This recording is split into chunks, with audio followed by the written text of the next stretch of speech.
Pero se hace fuera del SEO porque después yo tengo que editar el audio con el video, entonces tengo que saber dónde se mezcla. Ya, bueno. Ya, entonces, pregunta número 1. Ya, pero más fuerte, más fuerte. Pregunta número 1. Eso es lo que... Un aplauso fuerte. Así, estamos listos. Ya. Ahí está. Nada, preséntate, cuéntame un poco de qué ves, de lo que haces, de lo que estudiaste. Háblanos un poco de ti. Ya. Yo me llamo Josefina Letelier. Entré a la Universidad Católica el 2014. Entré a Derecho. Empecé muy motivada y de hecho siempre desde muy chica he tenido una motivación muy propia por la justicia. Siempre he creído que a través del estudio de Derecho se pueden hacer grandes cosas y también con ese ánimo estudié muchísimo para ser dentro de una de las mejores de mi generación. Desafortunadamente cuando estaba en tercer año viví una situación de violencia sexual y eso me incentivó, después de ver esa cruda realidad, a formar una consejería a través de la cual defendimos a más de la mitad de las víctimas que necesitaban ayuda para denunciar este tipo de situaciones ante Secretaría General. Universitaria, la verdad. Actualmente logré titularme de Derecho. Estoy de directora ejecutiva en la Fundación Eloica, una fundación que creé precisamente con ese mismo incentivo o ganas que tenía de contribuir y ayudar a víctimas de violencia en contextos educacionales. Hemos ayudado ya a más de 50 familias a través de todo el país a representar las voces de víctimas de violencia, ya sea acoso sexual, abuso o incluso bullying en establecimientos escolares, para llevar sus casos a tribunales, a la superintendencia y poder ayudarla a tener justicia. Así que ha sido muy rico. Finalmente he logrado como esa concreción del sueño de usar los conocimientos que me ha dado el derecho en la Universidad Católica para poder ayudar y lograr una unicidad para lograr justicia para estos casos. Lo que me incentivó a crear Eloicas también está un poco de la mano con una experiencia súper concreta que me pasó en la Universidad Católica. Debido a mi trabajo asesorando víctimas, la universidad desafortunadamente tomó la decisión de retener los papeles de mi título. Yo actualmente, afortunadamente, ya estoy titulada, pero debido a que fui a presentar mi caso ante el Pleno de la Corte Suprema y el Pleno de la Corte Suprema decidió que yo me titulara. Eso me empujó a tratar de usar los conocimientos que ya tenía para no solo defender mi caso, sino defender las personas que también han vivido ese tipo de abuso institucional y junto a otras 2 personas denunciamos ante la Superintendencia de Educación Superior. Este tipo de denuncias eran bastante nuevas, siguen siendo bastante nuevas, y la idea era responsabilizar, sigue siendo al menos, responsabilizar a los establecimientos educacionales cuando no cumplen con los protocolos para tomar este tipo de situaciones. Entonces, de ahí en adelante ha sido un camino un poco agotador, la verdad, pero también súper rico porque me ha permitido ayudar a personas a reinsertarse a sus establecimientos educacionales, a estudiar de manera segura, a obtener justicia, incluso reparación para todas las familias que también han vivido esto. Y espero que con ello siga pudiendo ser un aporte al país. Actualmente impulsamos 2 proyectos de ley que pretenden precisamente darle más herramientas a cualquier víctima que actualmente está en la educación superior y que viva este tipo de realidades para que puedan denunciar y también que las universidades sean sancionadas por la negligencia y muchas veces por dejar que estas actividades sean impunes. Los 2 proyectos de ley tienen que ver con una modificación a la ley 21.369 y a la ley 21.091. Ambas aplican a la temática de violencia de género y discriminación de género en el ámbito de la educación superior y el funcionamiento de la superintendencia. Lo que buscan estas modificaciones legales es agilizar cómo funciona la superintendencia para que pueda fiscalizar a las universidades. Actualmente la Superintendencia de Educación Superior no ha fiscalizado ni una sola vez a un establecimiento ante este tipo de casos. Solo para que se hagan una idea, son más de 4.000 denuncias las que se desatienden anualmente y que no llegan a nada porque quedan encerradas tras 4 paredes dentro a espaldas del fiscalizador, y creo que eso es inaceptable. Entonces espero que por lo menos que con estas modificaciones legales podamos cambiar esta realidad y obligar a que el fiscalizador que está a cargo de mover este tipo de cosas efectivamente las mueva y proteja a las víctimas. Es una pena ser tan categórica, pero desafortunadamente esta nueva ley en la cual muchas personas tenían esperanzas de que iban a ayudar a las víctimas que son víctimas de violencia de género en el ámbito de la educación superior, hoy en letra muerta. En letra muerta porque tenía una gran importancia en torno a darle mayores derechos y garantías a las víctimas que se atrevían a denunciar. Tienen, en teoría, acceso al expediente, a un derecho a la no revictimización, a la celeridad de su caso, y actualmente nadie fiscaliza eso, y a las universidades les basta con que tengan un protocolo que cumpla con adecuaciones en la forma, pero da lo mismo cómo lo implementen. Entonces, desafortunadamente eso hace que muchas de las víctimas que se atreven a denunciar quedan más expuestas de lo que estaban antes de denunciar, y se genera un ambiente que sienta la impunidad, y las víctimas piensan que nadie las está apoyando, porque efectivamente eso es lo que se está arriesgando cuando se denuncia. Entonces es un panorama bastante desalentador, que yo creo que no solo tiene que cambiar con modificaciones legales que desde organizaciones civiles como el OICAS podemos hacer, sino que desde un llamado general que debe hacer el estudiantado para que las universidades cumplan con la ley, pese a que no están los fiscalizadores a cargo. O sea, solo por darle un ejemplo, la ley 21.369 obliga a la Universidad Católica a tener departamentos de prevención en violencia de género con una capacitación especial. A mí no me consta que exista hasta el día de hoy, o asegura que las víctimas puedan ver su expediente. A mí muchas veces en representación de las víctimas me han negado el acceso a esos expedientes. Tienen derecho a la celeridad de sus casos.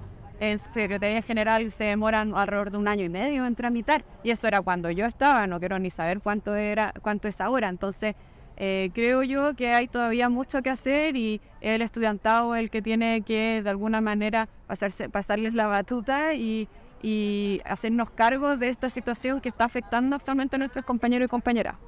Precisamente, es una buena pregunta porque demarca muy bien lo mal que funciona la Superintendencia de Educación Superior.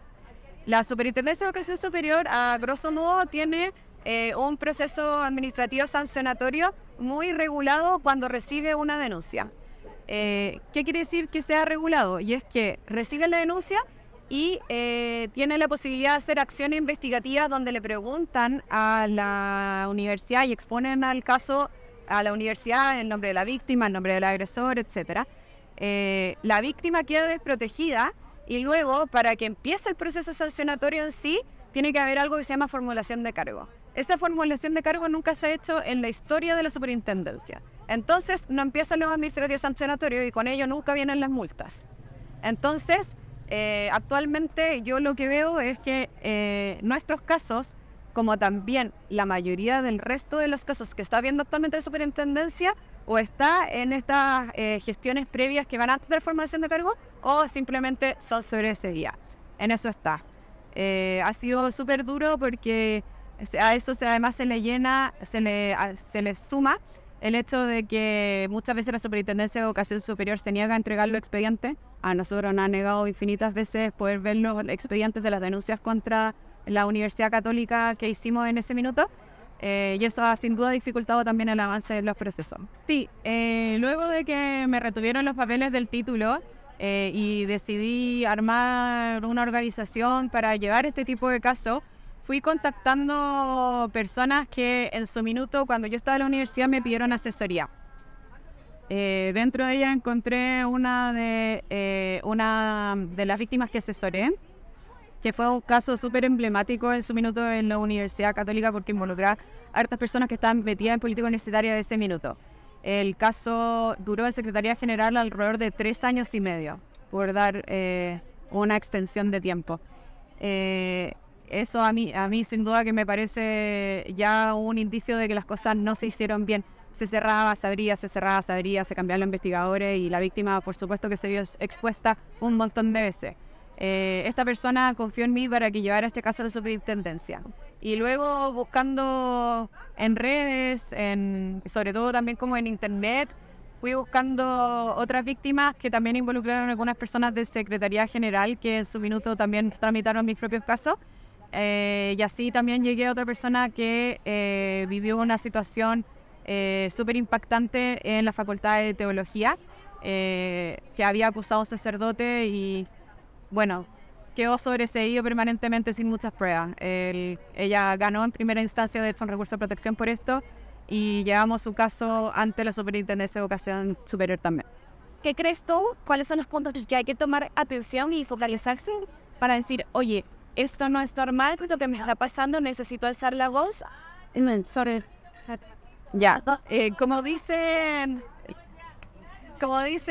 el abogado, hay que distinguir en torno a lo que hay que intentar identificar cuando estamos en una situación de violencia y qué es lo que tenemos que identificar cuando la universidad está tramitando tu caso en un protocolo interno en Secretaría General. En el primer caso, que es ante tipos de violencia, creo que no por ser de derecho precisamente uno lo reconoce mejor. Creo que hay dificultades inherentes que tienen que ver con las situaciones de victimización y con el dolor, e incluso desgraciadamente muchas víctimas les da incluso vergüenza, que impiden que las víctimas detecten oportunamente este tipo de violencia. Yo creo que es muy importante que tratemos de superar lo antes posible la noción de violencia sexual asociado a este típico agresor que es desconocido y que casi que te intentó violentar cuando estabas en el estacionamiento y no había luz. Hay muchas formas de violencia, hay un abanico bien grande, hay violencia física, hay violencia sexual, hay violencia psicológica, hay violencia económica. Entonces, muy importante que, sobre todo ahora entendiendo que estamos en el mes de marzo, el mes de la mujer, nos capacitemos, nos ayudemos la una a la otra y intentemos identificar bien qué tipos de muestras son de violencia de género y que nos ayudemos a deconstruir, porque la verdad es que reconocer una situación de violencia no siempre es obvio y la más de las veces es algo bastante complejo y difícil de hacer. Eso por un lado. Luego, por el otro, yo creo que el ejercicio que todo estudiante de la universidad llamo que debería hacer es tratar de leerse el protocolo de violencia sexual de la Universidad Católica, porque una vez uno denuncia, es el protocolo el que debería darte el marco general en virtud del cual se debería estar tramitando tu proceso.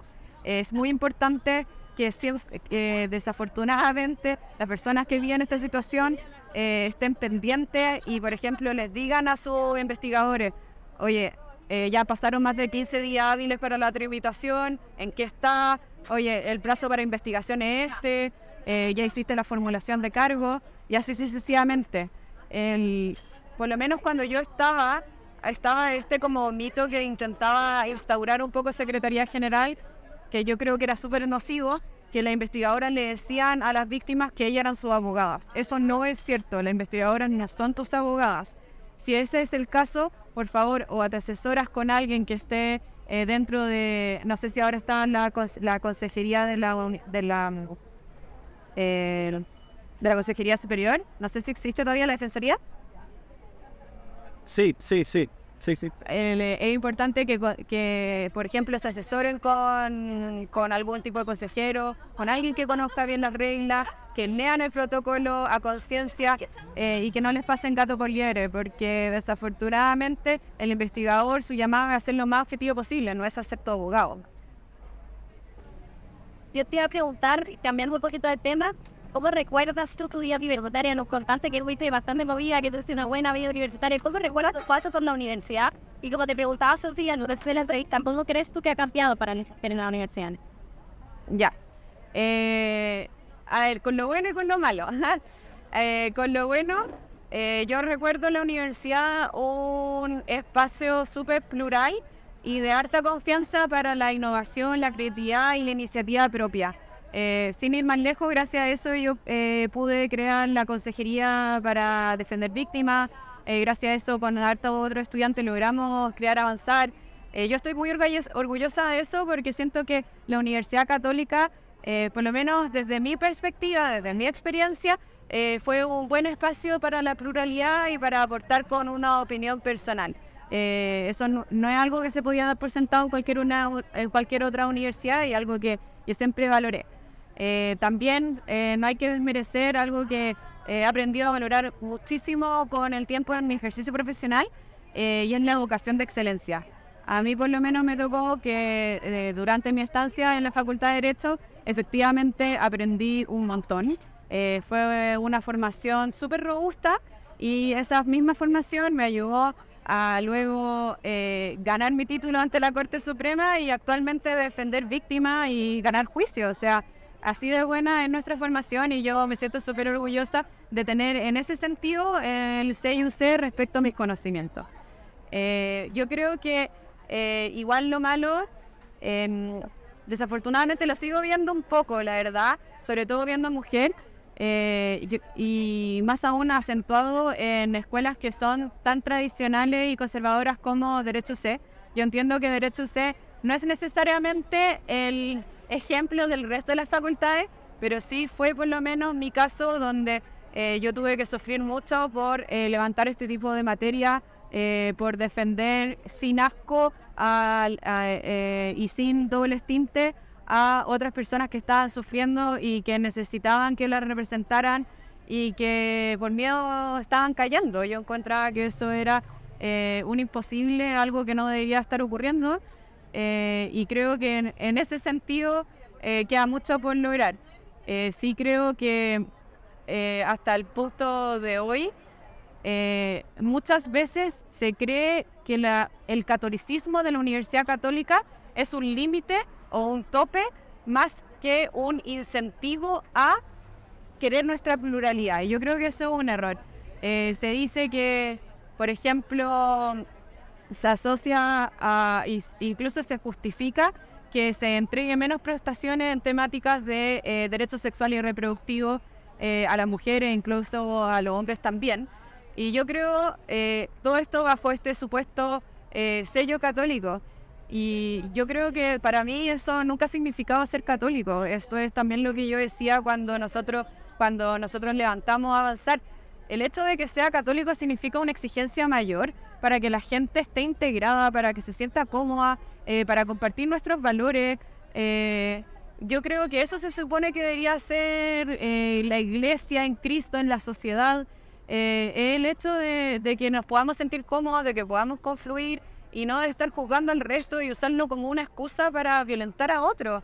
No es una excusa para el debate y para limitarlo, sino todo lo contrario, debería ser un incentivo constante para que nosotros logremos llegar a acuerdos en materias que no necesariamente son convencionales. Entonces, creo que ese tipo de dialéctica es una dialéctica que se ha instaurado y desafortunadamente creo que incluso peor, y que no debería ser. No por el hecho de que seamos una universidad católica significa que no deberíamos debatir, que no deberíamos tratar de construir y acercar nuestras posiciones. Y para finalizar, quizás algún mensaje que quieran darle a las mujeres que actualmente estudian en Derecho C o en la Universidad Manuelita, como algo que tuvimos a las mujeres que estudiaban la posgrado virtual. Sí, wow, hay tantas cosas que me gustaría recomendar, la verdad. Primero, mi mensaje hacia el estudiantado de Derecho, el estudiantado de la Universidad Católica en general. Yo creo que lo más importante, por lo menos desde la perspectiva de mi propia experiencia personal cuando yo estaba en la Universidad Católica, es la importancia de ser siempre críticos, de saber identificar problemas y poder morir por esos problemas. O sea, encuentren siempre una pasión, mueran por esa pasión y vean cómo la carrera en que están estudiando, los conocimientos que están adquiriendo, que son absolutamente un privilegio, pueden hacer el servicio tanto en la comunidad universitaria como para afuera, para lograr solucionar ese tipo de críticas, demandas que a uno les pegan en el corazón. Creo que si hay algo maravilloso que tiene la juventud, este como idealismo y las ganas de realmente cambiar el mundo. Por favor, eso no lo pierdan, todo lo contrario, que sea siempre un motor para intentar hacer todos los cambios que quieran en el mundo, sobre todo como mujeres. Cuánto necesitamos mujeres empoderadas que sepan pelear por lo suyo. Creo que estamos en un momento clave donde podemos lograr eso, así que mi llamado también es, por sin duda, motivar a las mujeres que en este mes de marzo sepan pelear por lo que ustedes quieren, por su proyecto de vida, y que no olviden nunca la importancia de los conocimientos que están adquiriendo ahora para efectivamente poner eso en práctica. Eso por un lado. Ya Derecho UC en particular, la verdad es que con todos sus defectos es una escuela donde se da un conocimiento de excelencia, y ojalá que siempre intenten usar ese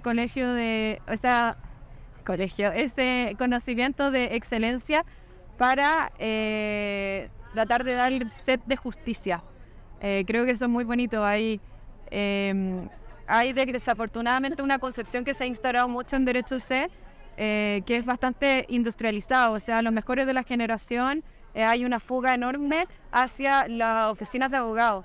Y de verdad que hay un montón de maneras de ejercer la profesión y un montón de maneras en que podemos ayudar a la sociedad a través de mejores políticas públicas, de asesoría en tribunales, a través de organizaciones sociales. Entonces yo hago un llamado a tratar de ser un poco crítico del el proyecto tradicional que se inculca un poco en Derecho C y de intentar buscar otras maneras en que se pueden usar esos excelentes conocimientos para construir la sociedad.